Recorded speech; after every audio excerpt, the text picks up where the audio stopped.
ನಮಸ್ಕಾರ ರೀ. ಇವತ್ತು ಮಧ್ಯಾಹ್ನ ಅಂತ ಅನ್ಕೋರಿ. ಇವತ್ತು ನಮ್ಮ ಅತ್ತೆಯವರು ಊರಿಗೆ ಹೋಗಿದ್ರು, ಹಾಗಾಗಿ ನಮ್ಗೊಂದು ಸ್ವಲ್ಪ ಲೇಟ್. ಸರ್ದಿ ಅಂತೂ ಇಷ್ಟ ಆಗ್ಯದ ಹೇಳ್ಬಾರ್ದು. ಹಾಗಾಗಿ ಇಲ್ಲಿ ಒಂದು ಸ್ವಲ್ಪ ಕ್ಯಾಬೇಜ್ ಪಲ್ಯ, ಭಿಂಡಿ ಪ್ರಶಾಂತನ ಸಲುವಾಗಿ ಎಷ್ಟು ಮಾಡಿಟ್ಟಿನಿ. ಒಂದು ಸ್ವಲ್ಪ ಚಪಾತಿ ಮಾಡಿಟ್ಟು ಹೋಗ್ಯಾರ, ದಾಲು ಅಷ್ಟೇ. ಪಾರ್ತ್ ಆ ಸೈಡು ಅವ್ರ ಫ್ರೆಂಡಿನ ಮನೆಗೆ ಹೋಗ್ಯಾನ, ನಿಮಗೆ ತೋರಿಸ್ತೀನಿ.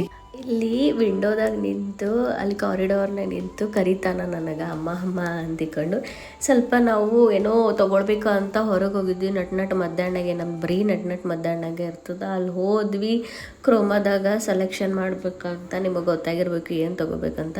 ನಾವು ಇನ್ನೂ ತೊಗೊಂಡಿಲ್ರಿ. ಅದ್ರಾಗ ನನಗೆ 0% ನಾಲೆಜ್ ಅದ ನೋಡ್ರಿ. ನಂಗೆ ಏನೂ ಗೊತ್ತಾಗಂಗಿಲ್ಲ. ಮನೆಗೆ ಬಂದು ಊಟ ಮಾಡಿಕೊಂಡು ಇಲ್ಲ ಅವ್ರ ಅಜ್ಜಿ ಜೊತೆ ಮಾತಾಡತ್ತಿದ್ದ.